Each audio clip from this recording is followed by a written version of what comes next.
If you see this on Wednesday, January 21st, God made sure you saw this to let you know he's going to take your setback and use it as a set up for a comeback. And with God, the comeback is always greater than the setback. You don't know enough to be a pessimist. What do I mean by that? None of us are smart enough to be a pessimist. A pessimist is someone who always sees the worst in everything. They always think about the worst things that can happen. We're not smart enough to be a pessimist. For all you can know, this could work out in your favor, and I believe it will, because the Bible says God works all things together for your good. Not some things, not most things, all things. I know I'm not smart enough to know when something is bad. When I tore my meniscus in my junior year of high school, at the time I thought that was bad, but looking back, it was the greatest blessing of all time because I would not be making any of these videos. One of the greatest days in Joseph's life in the Bible is when his brothers betrayed him and threw him into a pit. At the time, it looked bad. It looked like the worst thing that could have happened. But I bet when Joseph looked back and he was second in command over all of Egypt and he made it to the palace, he was like,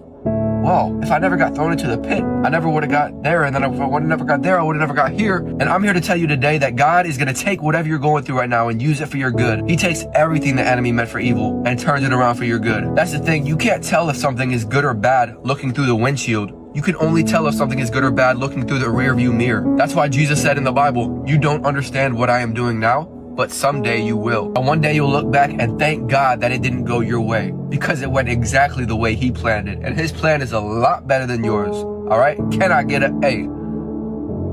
Man.